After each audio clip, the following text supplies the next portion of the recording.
Hello, my name is Ian Nish, and I'm an adaptive phyconomist, a seaweed farmer.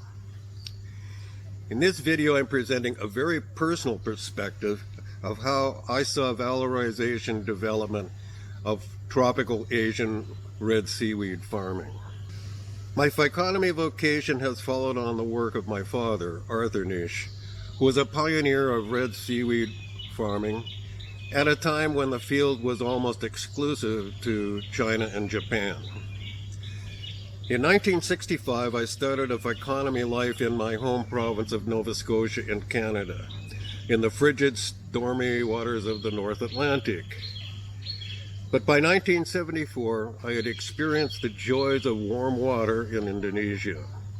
By 1977, it was clear to me the carrageenan seaweeds could not be grown at an acceptable cost in cold waters with frigid winter climates. I've lived and worked in Southeast Asia ever since. What follows is my perspective on how a valorized tropical red seaweeds industry has developed in ways that were vastly different from options open along most North Atlantic coastlines. Commercial farming of tropical red seaweeds was stimulated by market pull from carrageenan and agar producers that were desperate for cultivated raw material sources. Ultimately, they developed a major industry through collaboration with impoverished coastal people who were hungry for cash crops in areas with limited economic opportunities. Until 1974, the carrageenan industry was almost totally dependent on wild cold water seaweeds, mostly Chondrus crispus from Atlantic Canada. Efforts to grow Chondrus at an affordable cost have failed in Atlantic Canada and elsewhere until the present day. The carrageenan industry was headed for stagnation unless farm raw materials could be obtained. So major carrageenan processors commenced diligent farm development efforts starting in the mid-1960s. By the late 1970s, farmed eukumatoid seaweeds became a significant raw material source for the carrageenan industry. Commercial farming of eukumatoid seaweeds commenced in 1974 in Tawi-Tawi province of the Philippines, but Indonesia attained leadership in global tropical seaweed production by the mid-2000s. A driving force was ORDA, with a small office at the Goodwood Park Hotel in Singapore. ORDA was a collaboration of American, Danish, and French companies. Through the 1970s, these three companies dominated the carrageenan business with upwards of 90% of global market.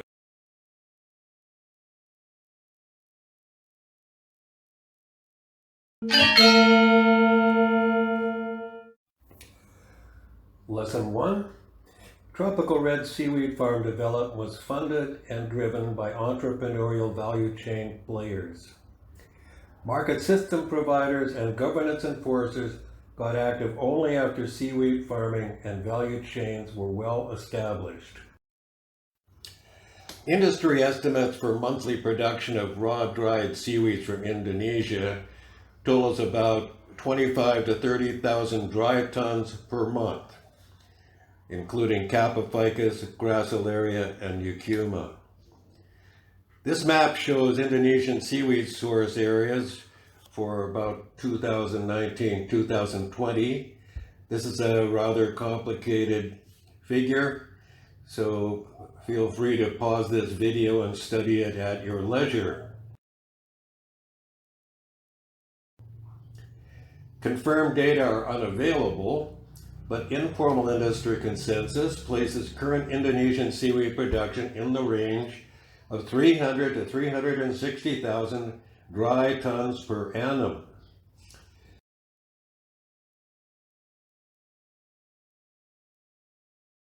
Per official government estimates, however, current Indonesian production volume for all seaweed types is on the order of over 10 million wet tons per annum, which would be equivalent to over 1 million dry tons.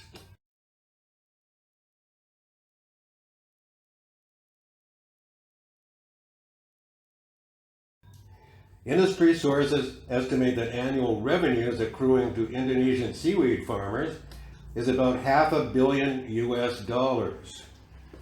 That's around 7,200 billion Indonesian rupiah.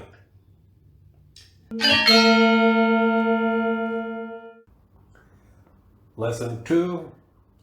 Since beginnings in the 1970s, seaweed production has become a major feature of coastal socioeconomics in the Philippines and Indonesia.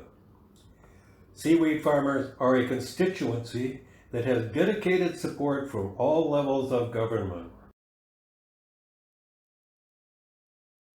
Alpha players, China and Indonesia, dominate eumetoid and gracilaria value chains. This table summarizes the global distribution of alpha, beta, delta, and gamma carrageenan value chain players.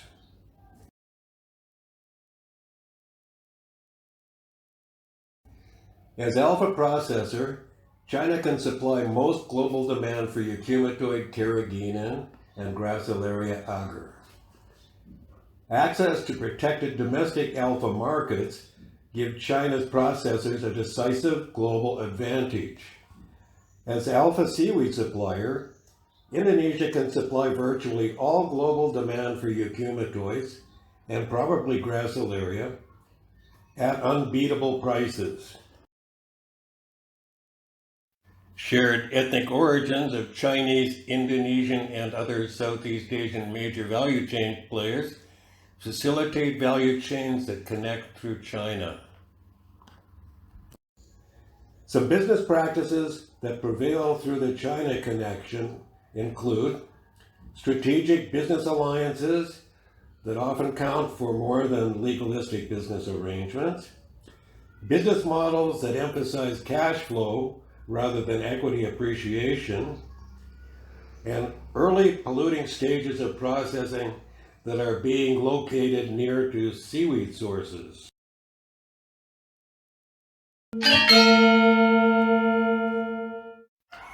Lesson 3. Many, if not most, Southeast Asian seaweed value chain players gain competitive advantage through valorization models that may be unacceptable or even illegal in many jurisdictions around the world. Valorized tropical seaweed farms are an outstanding example of large-scale crop production developed from simple methods of adaptive phyconomy refined by farmers in the sea. Phyconomy is a branch of applied phycology. Phyconomy comprises systems of art, science, and technology applied to production systems that yield crops of algae. Adaptive phyconomy is overwhelmingly the approach to farming of tropical seaweeds, but precision phycotechnologies are gradually being adopted, especially for crop logging and cultivar production. Adaptive phyconomy is a low-cost, low-control approach to seaweed farming. It is practiced where biology of algal crops is poorly understood and/or where confounding variables render precision technologies impractical. Precision phyconomy is a high-cost, high-control approach to crop production. It is practiced where biology of algal crops is well understood and culture conditions can be comprehensively controlled. You can learn more from this video on my YouTube channel.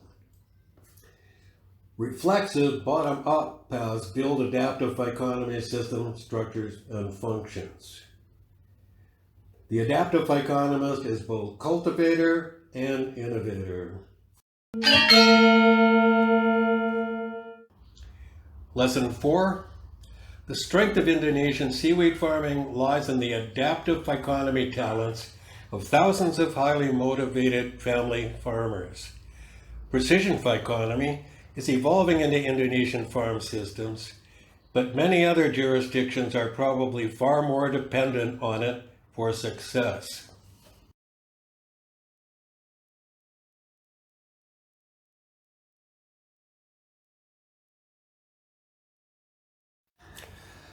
Adaptive marine phyconomy is undertaken in socio-ecological production systems that function within coastal marine ecoscapes. In production ecoscapes, people live and work in the same place.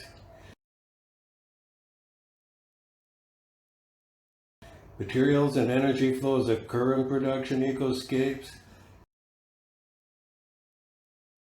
Community enterprises valorize crops and their products through financial transaction flows. Value chains link community enterprises into local, regional, and global market systems. Privileged access to farm sites is a core asset of ecoscape communities. Site tenure is granted to seaweed farmer enterprises by their home villages, usually rent-free. Indonesian farmers do not deal with Europe-scale red tape issues.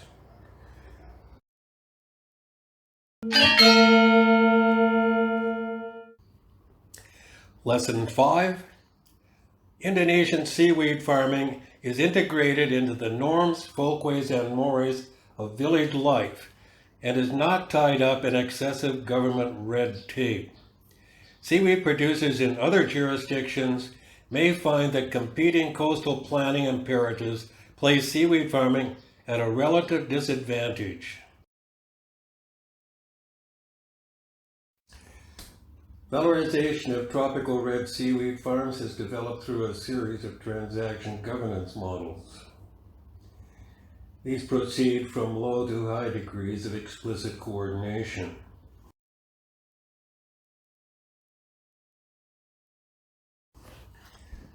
Hierarchical models involve integrated enterprises that own and manage all value chain functions. This company farm approach has been tried many times since early days, and companies still struggle to make it work for seaweed farming. The captive model involves vertically integrated enterprises with value chains controlled and dominated by lead firms.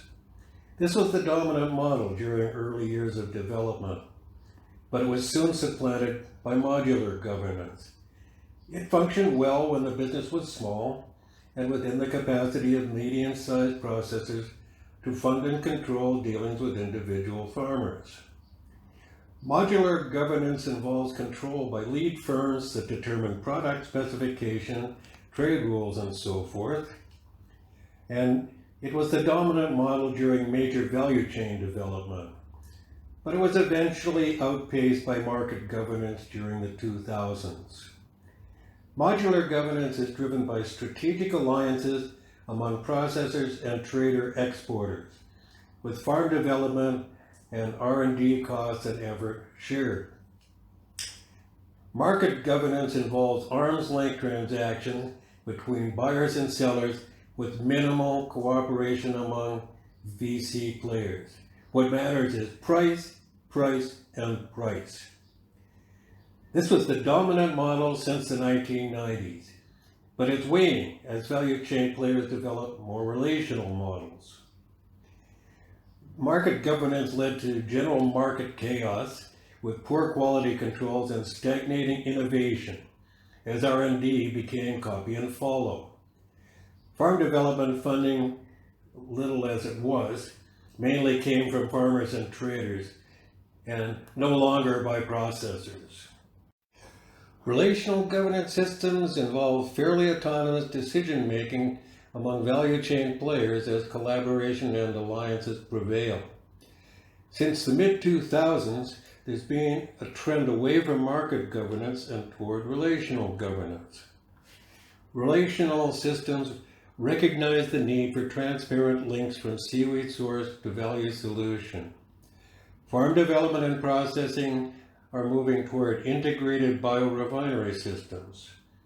And it's essential that standards be applied rigorously, transparently, and globally. Experimentation with transaction governance models has led to a wild ride with cottony prices.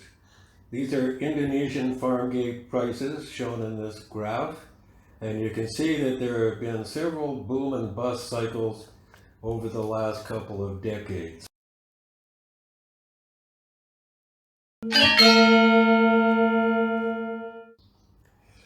Lesson 6. Indonesian seaweed prices fluctuated wildly as market governance prevailed and other models were tried as means of balancing supply and demand. In all jurisdictions, seaweed value chain players should minimize reliance on market governance. The availability of essentially unlimited supplies of eumetoid seaweeds made semi-refined carrageenan commercially feasible. Disruptive SRC technology caused step changes in carrageenan value chains, and most established carrageenan producers hated SRC and tried to kill it. But customers loved that low-energy, low-cost carrageenan, which had desirable flow characteristics. Kappa SRC from Kappa ficus opened huge markets, such as pet food gels and brine pumping for meats. SRC factories were relatively cheap to build, and technology was easily copied. SRC factories proliferated, initially in the Philippines, then in Indonesia, and finally China got in on the act and became the alpha Kappa carrageenan producer. Today, there are upwards of 80 factories around Asia that produce carrageenan and or agar. The original Orta companies have been assimilated into large multinational companies with minimal involvement in seaweed farm development. Eumetoid seaweeds are now being used for an expanding array of products beyond carrageenan. Innovative process technology emphasizes a multi-stream, zero-effluent Muse approach. For example, here is the C6 Energy Factory in Northern Bali in Indonesia. Our plant biostimulants are applied to a wide variety of agricultural crops around the world. Technologies such as drone applications are used not only to grow our seaweed crops, but also to apply our products to crops.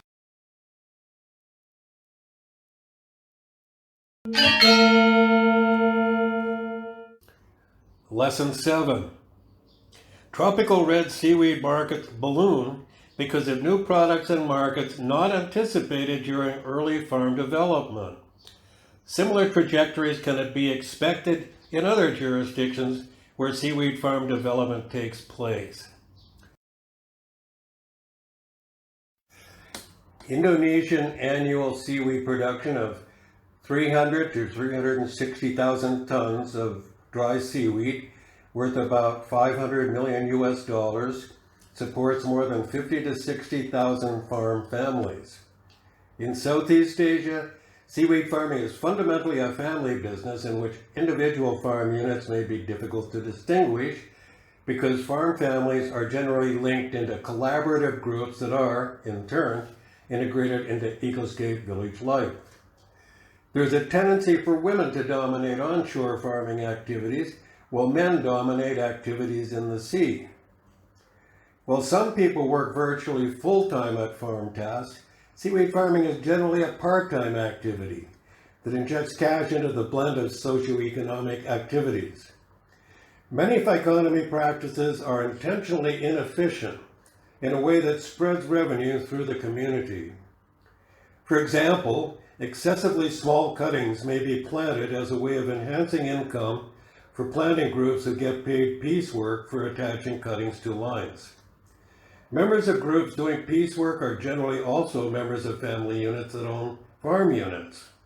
So there's not a clear owner versus worker dichotomy. Many farming players work toward achievement of monthly income goals rather than toward maximizing income. This can lead to an apparent anomaly that rising crop prices can result in lowered seaweed production.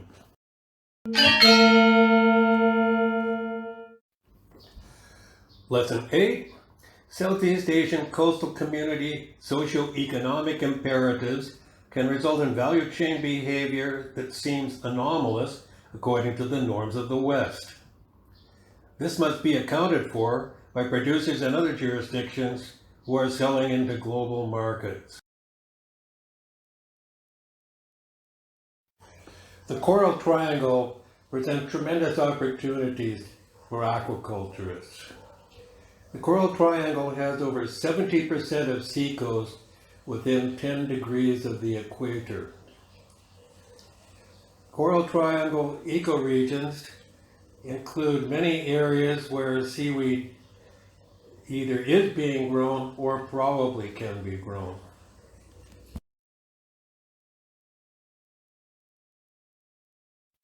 Indonesia leads seaweed farm development opportunities in the Coral Triangle because it has about 95% of the sea area and 55% of the sea coast, with a population that has risen from the numbers shown here to close to 270 million by now.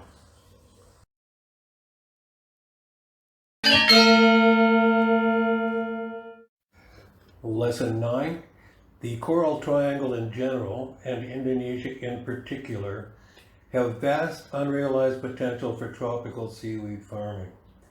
Development of available opportunities in the Coral Triangle will have implications for the entire global aquaculture community.